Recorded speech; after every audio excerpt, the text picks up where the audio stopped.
After 15 years of Monster Hunter, it is time to decide which monster is the best. Whoa, hang on a second. I've been wondering something. Why do we stand here in full armor talking about, like, it's just, can't we just relax? What? No, we need protection from... Sorry, did you just change into a t-shirt beside me? What t-shirt? That t-shirt, the one you're wearing! Oh, this t-shirt! Well, I'm glad you asked, Cotton, because yes, you! Me? And you! Me? And even you, bald man! Me? But mainly, even you! Why are you just saying you repeatedly? So this video then is sponsored by Uniqlo, and they make, well, t-shirts. And I thought to myself, well, I like Monster Hunter, and I do wear clothes. And look, I don't want to assume things about you, my lovely viewers, but I would imagine that applies to a lot of you too. So when they were like, we have ourselves a 15th anniversary Monster Hunter collection, I was like, yeah, I'll tell people about that, because honestly, there are some fantastic designs here. Have you ever wanted to dress up as literally every item in the game? Because I always have. I mean, look at it. Is that not absolutely fantastic? It is real Lagiacrus approved, which already, I mean, what more do you want at that point? There is a link down below to go check out the selection and see if you feel like purchasing any for your own torso covering needs, but they are very good. It's very soft, very well made, and it's a t-shirt that is more than just a t-shirt. It's an expression of who you are, which is, you know, in my case, a massive Monster Hunter nerd, but I still can express it, yeah! Ain't that right, Cotton? I too like putting cloth over my torso. Exactly, he knows what up. But yeah, guys, check them out. It is an exclusive collection, nowhere else, for the anniversary, and, well, see what you like. But for now, on with monster fighting. Yes, and because we need to fight, let's talk about last week. Nostrax won by a fucking landslide and a half. He won by 1,300 votes. Yeah, I know. Then the next two are complete and utter bulldrome shit. Glacial won, though it was closer. Like, it was a good 66%. Yeah. Tigrex somehow beat Nargacuga, which is interesting because you were convinced by the end of the Nargacuga argument. Yeah, I mean, I am. People just really like Tigrex. See, someone said, but Tigrex would just do his breakdance like he does when you're mounted, but I feel like you're not allowing for the weight of Nargacuga. It's much more than a definitely hunter, heavier than a hunter. like, by a fair amount. By a fair amount, yeah. Nargacuga's not fat, but it's not a hunter. Maybe not that much more than a fat hunter, though. But are you comparing the weight of Nargacuga fur and a fat hunter? Well, I'm just saying, if like Jabba the Hutt showed up, then like maybe he'd be the same. Maybe he'd be the same weight as a Nargacuga. Jabba the fucking Hutt! All right, let's just fucking start. 3, 2, 1, go! Why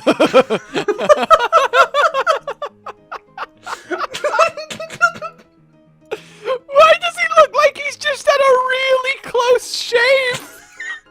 I'm not sure why, but at some point I decided this was alcoholic Paolumu. Why is you drawn the hair like that? I don't understand.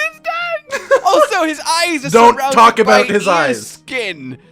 They do just look like swelling lumps. Yeah, I don't want to talk about what I think they look like. Let's go to your picture. Like, he looks really angry, though. Well, he's just excited. He just found a mushroom. Oh, I mean, that's fair enough. Yeah, exactly. Look at him. It's just mushroom! You go first, because you've earned it. Yay! 3, 2, 1, go! Paolumu is a magical animal who can fly by the sheer power of magic, because all he does is suck air into his neck, which is wonderful, and it makes him fly somehow, even though that's not actually how that would work in real life. Like, humans can do a similar thing where if you suck in all the air, you can float at the top of water, but that's water, that's not air, you can't fly with that. Paolumu's really just using his wings. The neck sack is more just for, like, balancing, which is really neat, but, you know, he also likes to eat eggs, and that means that he's a main predator of the Kulu, because if he doesn't stop the Kulu, then who will? They're taking all the eggs. So he's obviously good enough to beat a Kulu. So is Congalala better than a Kulu? That's the real question here. Right. He's got a strong-ass beaver tail, and he uses his balancing thing to, like, fly through the air very specifically and just not quite dive bomb, but, you know, he butt bombs people. And he will butt bomb the butt monkey. How does that feel? How do you like his butt in your face? What did I just subject myself to? What fucking garbage did I just listen to? He's magic. Well, Go! So, first and foremost, my opening argument is, can Paolumu make a scary attack pose? No, he can't. So, that's already intimidation factor 101 there. You don't want to see that coming at you. Also, argument number 2, can Paolumu make a yo word hand gesture as he walks towards you with a strut like that? Look at that. He's just got fucking swagger. He just rotates his arms as he walks towards you. That's not a swipe. That's pretty sure he's just bowling. Actually, that's just the bowling arm. Oh yeah, I'm doing an argument. 20 seconds, that's fine. So, he could eat a fire mushroom and then burn Paolumu to death, and then Paolumu would die.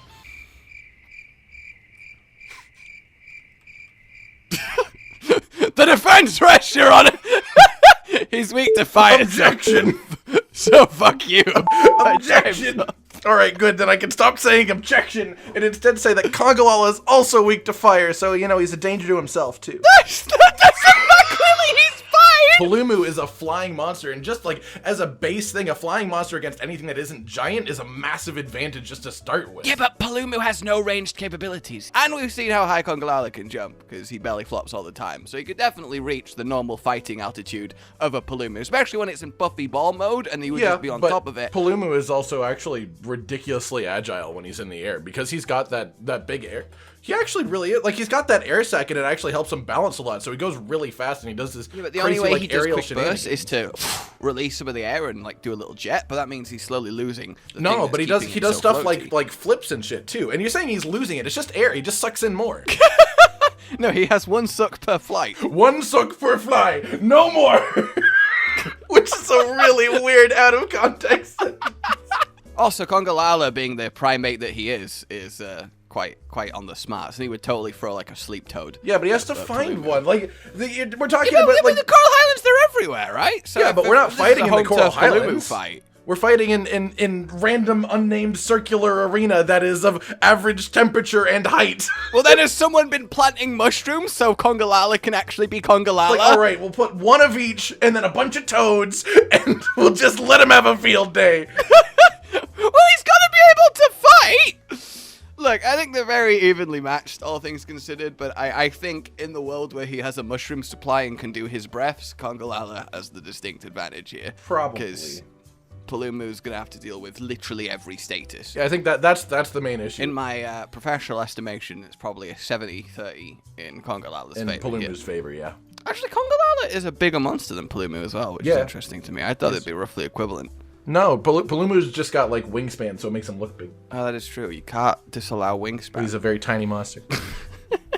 He still should totally be a, he should have been a mammal. He shouldn't have been a flying wyvern. Oh, yeah. It's really sad. I mean, he would have been weird. It would have been weird, because it would have just been like a weird Odogaron. He'd be like a beaver mouse. If he didn't have beaver mouse. Yeah, actually, take away his wings, give him legs. He could be a fanged wyvern. Yeah, he'd be like a beaver mouse hybrid fanged wyvern. Okay, I feel like we're getting excited. Let's redesign Paolumu while we're here, and then redesign Congalala, and then fight them. Flying Congalala versus burrowing Paolumu. And then Odogaron on the side being upset. Odogaron on the side being upset. All right.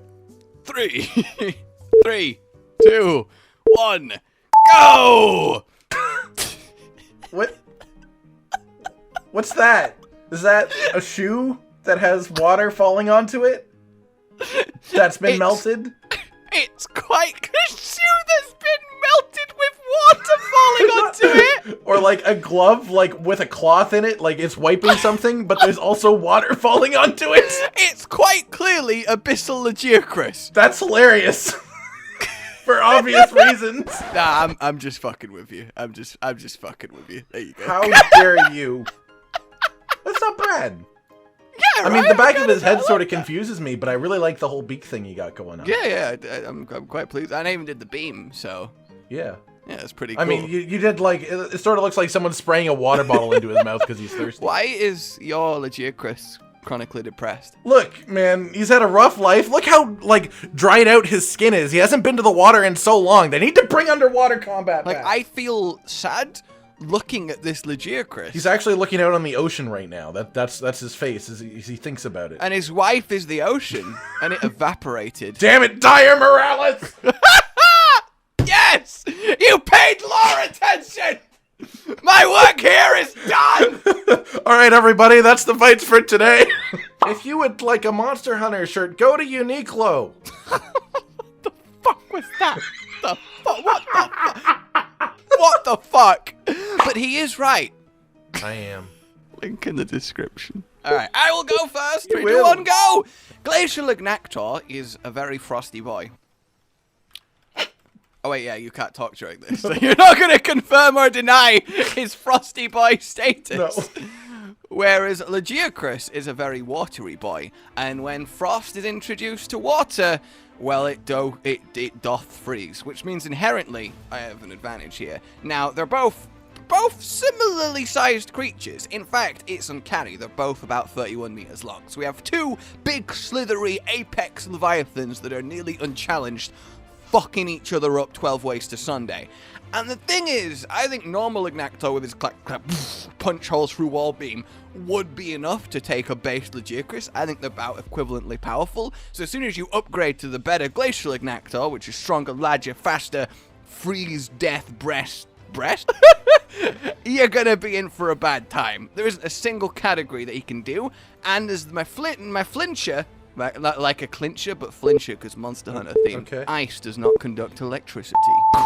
Okay. 3, 2, 1, go! Whoa, I didn't even get a second to think about it. Well, Lagiacrus is big thunder boy, and he's like a crocodile, and he's wonderful, and he slithered out of the water. It took him a while because he really liked the water, and I don't blame him for not liking leaving the water, but when he left the water, he's still fine. He's still good. He dries out a little bit, but you know what you've got? You're literally trying to deliver him water. He's not weak to water or ice. He's not weak to ice, first off. He's actually weak to fire, which is sad for you to get Glacial Agnaktor, because if you gotten regular Agnaktor, it probably would have absolutely destroyed him. But Glacial, I think, is a little bit less because he's used to the cold of the water. He lives in the water, and it's not that cold. Granted, it's not as cold as an ice beam, but it's cold. He'll be a bit more resistant to it because he is resistant to ice. Unfortunately, this fight will likely not be underwater because, you know, our arena, I don't believe, is underwater for obvious reasons, but he's still good on land. And you will be giving him the water. You will actually be refreshing his skin because Lagiacrus sort of like, they literally do dry out color-wise, and you'll literally be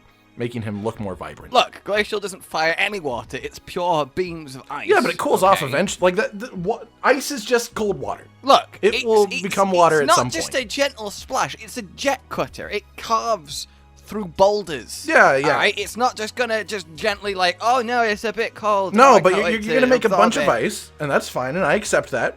And then Lagiacrus is gonna kick your ass, and when the fight's over, he'll have a water to play around in. The force of the ice beam will puncture Lagiacrus. Yes, it will if it hits him. I believe that. And of course it will. It's a sweeping beam. Agnactors have body ratio, the strongest beam in Monster Hunter. Do you realize just how terrifying it is to be hit by lightning? Do you realize that Glacial Agnaktor is barely conductive? But it doesn't matter, because lightning is actually 30,000 degrees. It's 5 times the heat of the sun.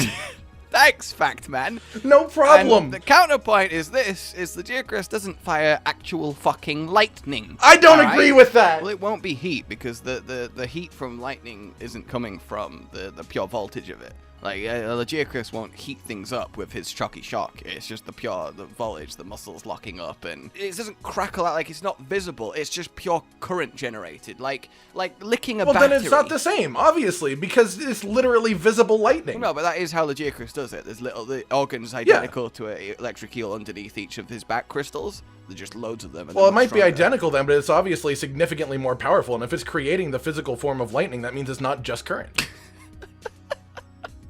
Either way, he's gonna have a hell of a hard time electrocuting something to death that's covered in ice. Yeah, probably, but it's all he has because you've got a fucking death beam. Well, look, admittedly, Glacial Agnaktor's beam isn't quite the laser force that normal Agnaktor's is, but obviously it comes with the added bonus the element. of freeze-raying everything that it touches. Well, at the very least, Glacial Agnaktor's beak is longer, harder, and sharper, so that can do some shearing. See, the thing is, the physical contest, I think Lagiacrus is probably, like, physically stronger, Yeah, no, but yeah, the beak agree is with way that. stronger on Glacial Agnaktor. I don't think he could do any more significant damage than that. See, the thing is, if Agnaktor does his coily stuff and they're that intimate, then I think Lagiacrus unleashing all of his electricity probably at that point-blank range, because there's a lot of flesh-on-flesh contact there, because his underbelly isn't as ice-covered most of the time, but most of him is. I think he could get a good electricity fry there. I think essentially it comes down to if the beam hits first before he tries anything physical. Yeah. Oh, Christ. All right, next up. 3, 2, 1, go! Why is he a hairy black pumpkin? Excuse me? You've drawn a hairy black pumpkin. You know, my initial fear upon seeing my finished product was it looks a little bit too much like an extended Yamasukami. So I made this one with teeth. Pumpkin with teeth! I only know what that is because this is the fewest No, you suggested can work it fight. out from the beard. Without that, else. You can get what the beard. the fuck? You can get the beard if nothing else. 3, 2, 1, go! Zorah Magdaros is fucking massive, which obviously is slightly less impressive right now next to the giant snake, but he's still really big, and he's really hot, and he literally produces magma from something. I think he's got organs that do that, and he will just spit it out, and that shit's hot. Magma, once it's coming out as lava, if it's fresh, if it's even remotely fresh, it's somewhere around 1,000 degrees. That's hot. It's real hot. That'll burn you. Even if you got little fiery tricks, Dalamadur, you think you're good with fire, but there's limits. There's limits to fire, and lava on your skin is not something you will like, especially when you just start spewing it out at random angles.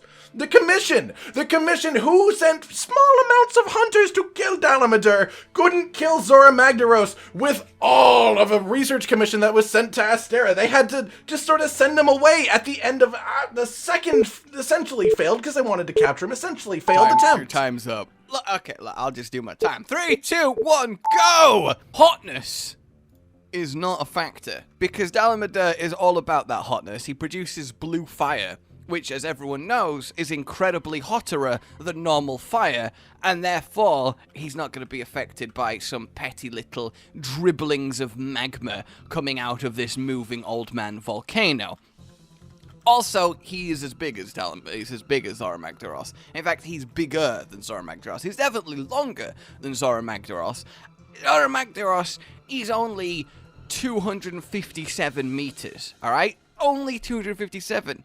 This guy, 440 meters. He's just gonna wrap round him and crack him like a fucking egg, constrictor-wise, alright? And it's fucking over. What's he gonna do? Slowly complain as the coils go round him with his pathetic everything? No, he's dead. This isn't a fight. This is fucking euthanizing Zorah Magdaros. My time's up. Alright, how much experience does Dalamadur have fighting things like this?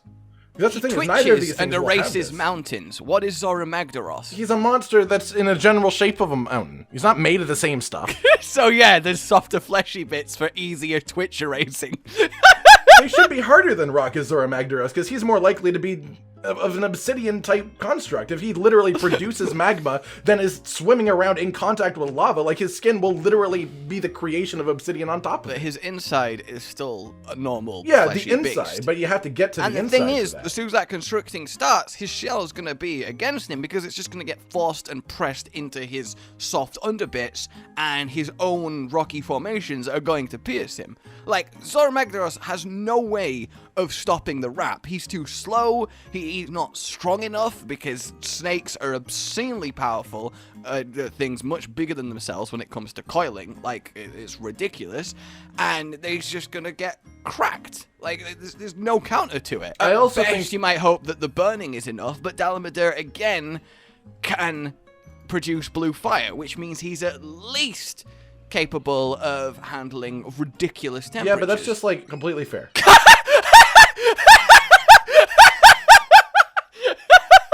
Yeah. I mean, not sure what you're expecting the answer to be. Yeah. I'm actually wondering about, for all of his size, Zorah Magdaros is fucking useless. Well, it's only because you have a monster that produces hotter fire than lava.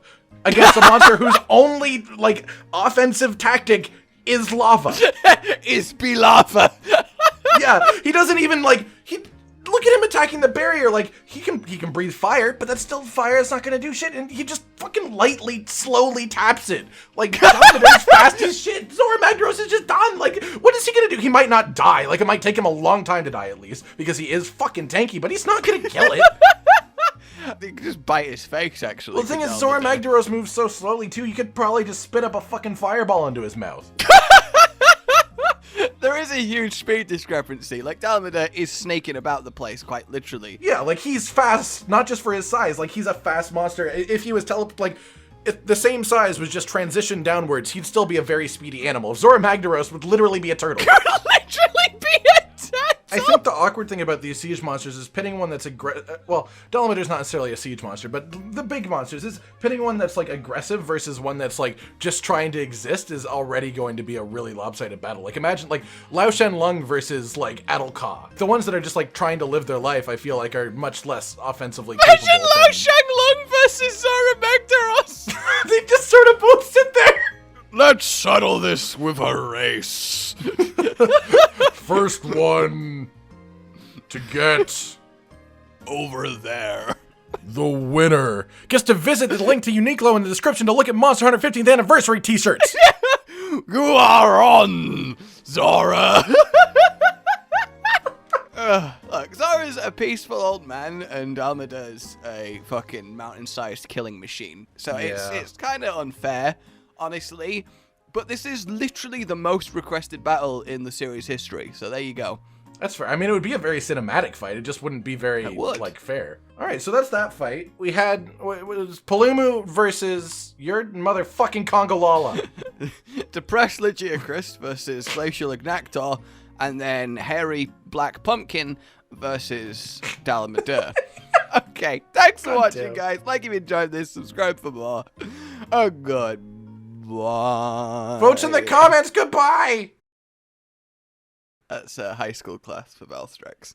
Wonder if they practice sucking in air. And 1, 2, 3.